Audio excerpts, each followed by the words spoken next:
Voting ശതമാനം കണക്കുകൂട്ടലുകൾക്കപ്പുറത്തേക്ക് ഉയർന്നതോടെ വർദ്ധിച്ച ആത്മവിശ്വാസവുമായി മുന്നണികൾ. UDF നേതാക്കൾ സമ്പൂർണ്ണ വിജയം അവകാശപ്പെടുമ്പോൾ അത്ഭുതങ്ങൾക്ക് കാത്തിരിക്കാനാണ് LDF നേതാക്കളുടെ നിർദ്ദേശം. ലോക്സഭയിലേക്ക് അക്കൗണ്ട് തുറക്കുമെന്ന് ഉറപ്പിച്ച് പറയുകയാണ് BJP. വോട്ടിംഗ് ശതമാനം ഉയർന്നതിനെക്കുറിച്ചുള്ള ചോദ്യങ്ങളോട് ക്ഷുഭിതനായാണ് മുഖ്യമന്ത്രി പ്രതികരിച്ചത്.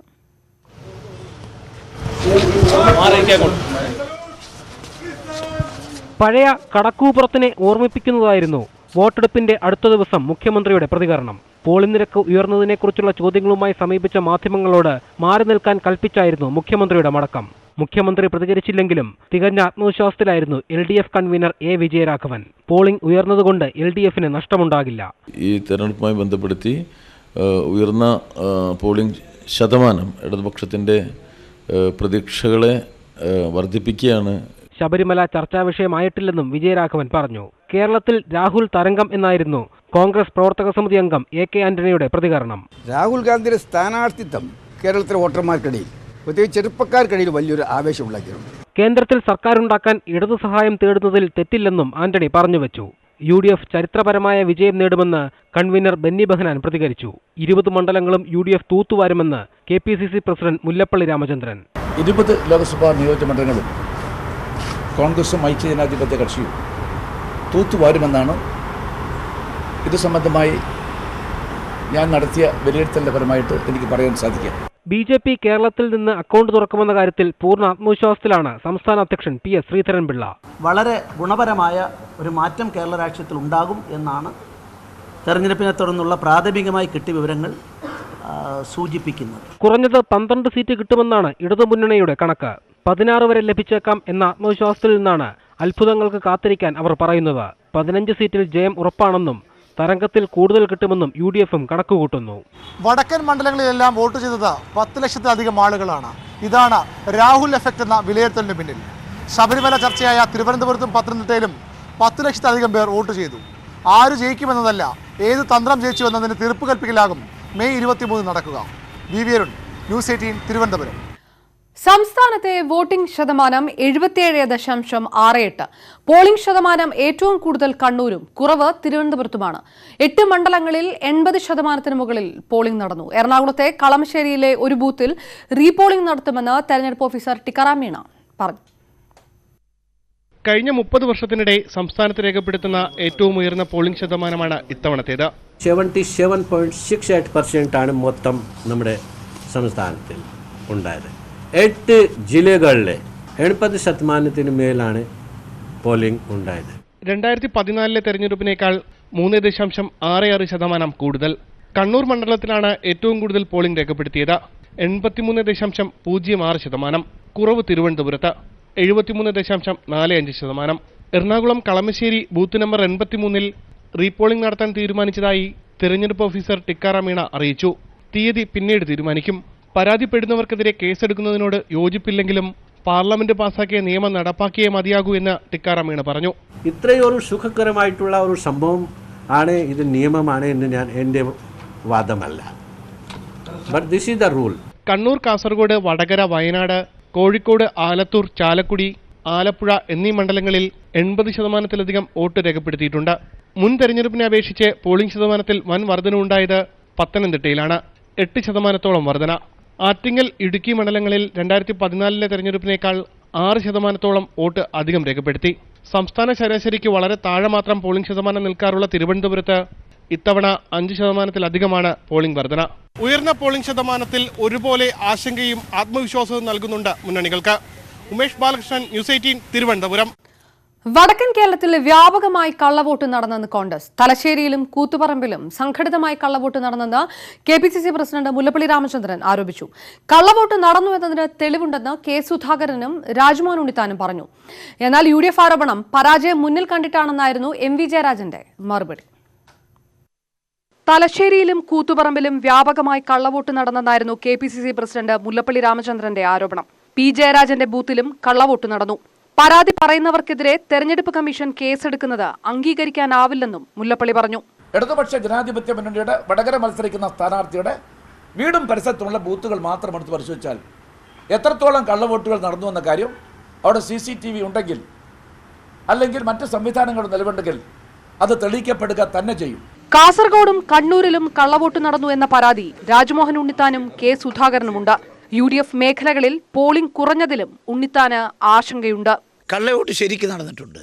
പട്ടിയുടെ വാല് 12 കാലം കുഴലിട്ടാലും കുഴലെടുക്കുമ്പോൾ വാല് വളഞ്ഞേയിരിക്കൂ. മാർക്സിസ്റ്റുകാരെ നന്നാക്കാൻ ഈ ലോകത്ത് ആരെങ്കിലും വിചാരിച്ചു നടക്കൂ? ഈ പറയുന്ന കള്ളവോട്ട് ഈ 10 മണി 10:15 11 മണിക്കും ചെയ്തതൊക്കെ നമ്മുടെ കയ്യിൽ വീഡിയോ ഉണ്ട്. വീഡിയോ വെച്ച് തന്നെ നമ്മൾ ജയിച്ചാലും തോറ്റാലും ഈ election result what ever it may be we will proceed legally. കള്ളവോട്ട് നടന്നെന്ന UDF ആരോപണം പരാജയം മുന്നിൽ കണ്ടിട്ടാണെന്നാണ് CPM മറുപടി. തീവ്രവാദ സംഘടനയിൽ നിന്ന് ലീഗിൽ ചേർന്നവർ അരിമ്പ്രയിൽ ചീമേനി മോഡൽ അക്രമത്തിന് ശ്രമിച്ചുവെന്നും CPM കണ്ണൂർ ജില്ലാ സെക്രട്ടറി MV ജയരാജൻ ആരോപിച്ചു.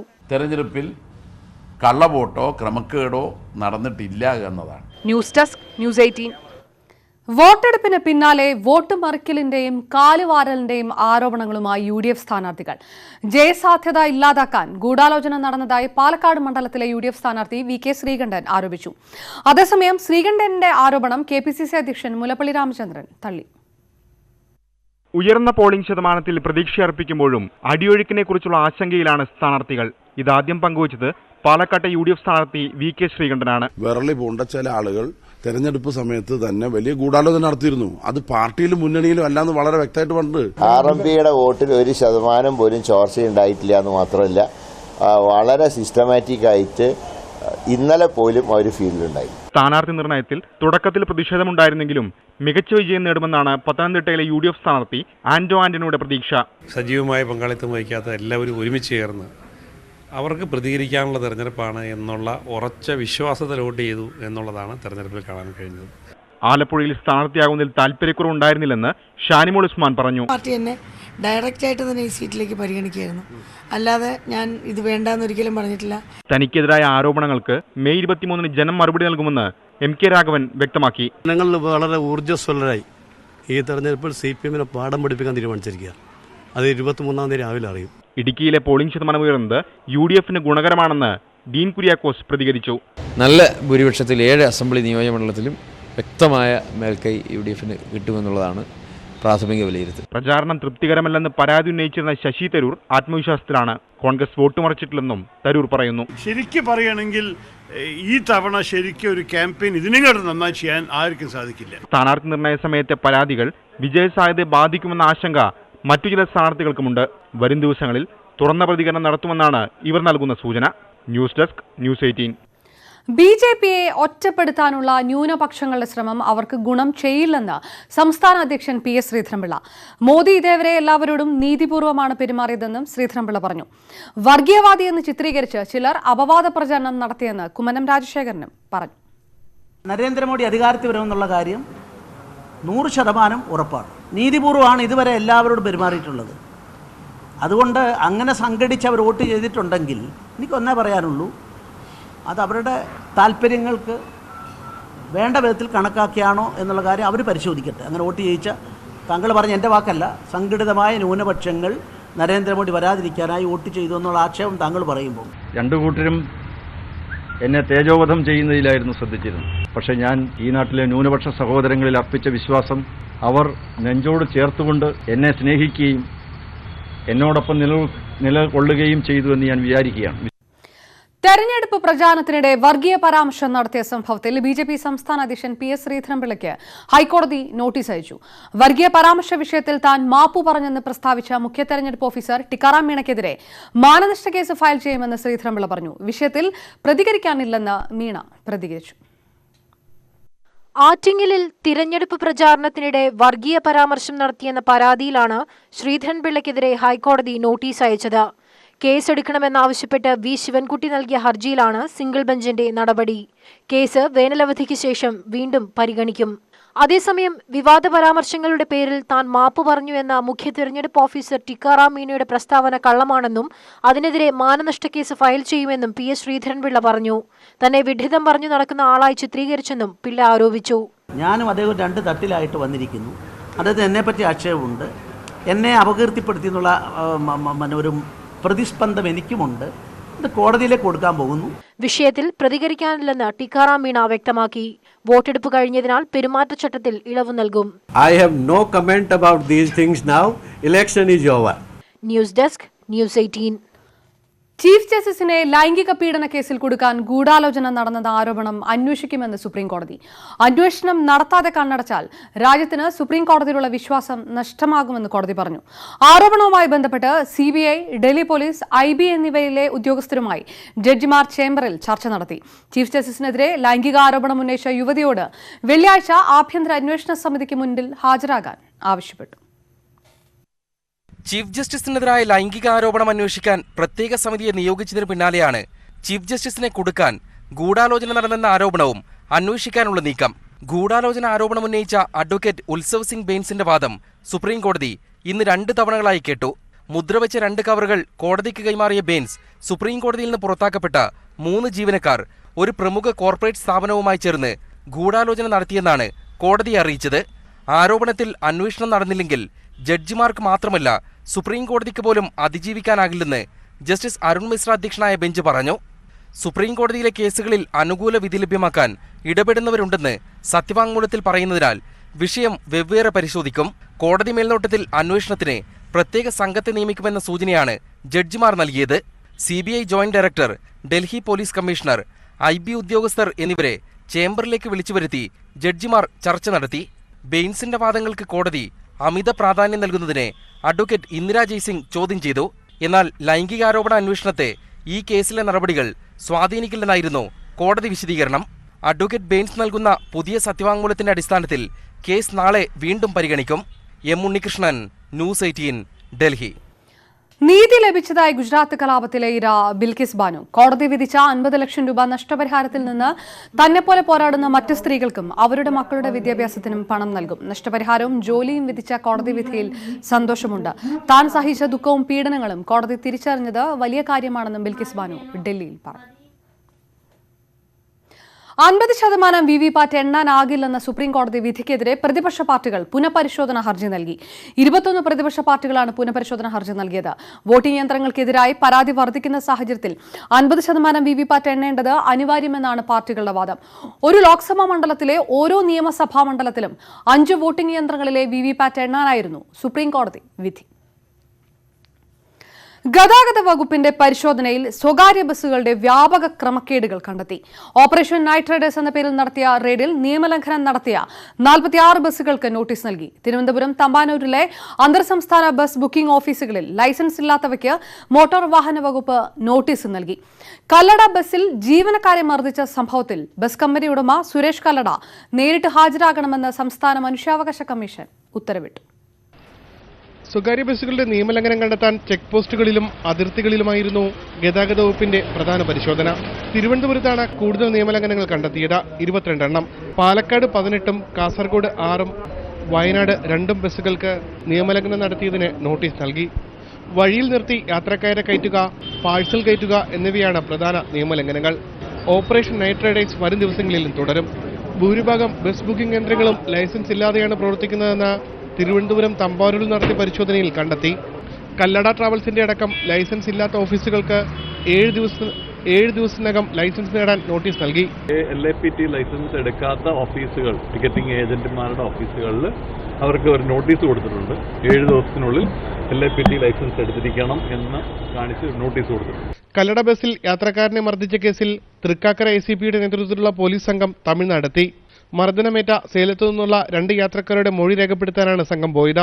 CCTV ദൃശ്യങ്ങളുടെ പരിശോധന തുടരുകയാണ്. ബസ് ഉടമ സുരേഷ് കല്ലട അടുത്ത മാസം 29-ന് കോഴിക്കോട് സിറ്റിംഗിൽ ഹാജരാകണമെന്ന് മനുഷ്യാവകാശ കമ്മീഷൻ ഉത്തരവിട്ടു. ന്യൂസ് 18 തിരുവനന്തപുരം. സ്ഫോടന പരമ്പരയ്ക്ക് ശേഷം ശ്രീലങ്കയിലെ സ്ഥിതിഗതികൾ വിലയിരുത്താൻ നാളെ സർവകക്ഷി യോഗം ചേരും. ആക്രമണ മുന്നറിയിപ്പ് നൽകുന്നതിൽ പരാജയപ്പെട്ട പ്രതിരോധ സെക്രട്ടറിയോടും പോലീസ് മേധാവിയോടും രാജിവെക്കാൻ ലങ്കൻ പ്രസിഡന്റ് മൈത്രിപാല സിരിസേന ആവശ്യപ്പെട്ടു. കൊളംബോയിൽ നിന്ന് പൊളിറ്റിക്കൽ എഡിറ്റർ പ്രദീപ് പിള്ള തയ്യാറാക്കിയ റിപ്പോർട്ടിലേക്ക്. ആക്രമണത്തിന് പിന്നിൽ ഇവിടെയുള്ള സംഘടനയായ നാഷണൽ തൗഹീദ് ജമാഅത്തും അതിൽ നിന്ന് ഭിന്നിച്ചു പോയ മറ്റൊരു സംഘടനയും ഉണ്ടെന്നുള്ള സൂചനകൾ വന്നിരുന്നു. ഇതിനു പുറമെയാണ് മറ്റൊരു ചെറിയ സംഘടനയ്ക്ക് കൂടി ഇതിൽ പങ്കുണ്ട് എന്നുള്ള തരത്തിലുള്ള സൂചനകൾ പുറത്തു വരുന്നത്. എന്തായാലും അവകാശവാദം ഉന്നയിച്ചതിന് പിന്നാലെ ഇതിൽ പങ്കെടുത്തതെന്ന് അവകാശപ്പെട്ടുകൊണ്ട് ജിഹാദികൾ എന്ന് പറയുന്ന ചിലരുടെ വീഡിയോ ദൃശ്യങ്ങൾ ഐസിസിൻ്റെ വാർത്താ ചാനൽ അല്ലെങ്കിൽ വാർത്താ ഏജൻസി പുറത്തുവിട്ടു. ഇവർ ഈ ജിഹാദി ദൗത്യത്തിനായി പ്രതിജ്ഞ എടുക്കുന്ന ചില ദൃശ്യങ്ങളാണ് പുറത്തുവിട്ടത്.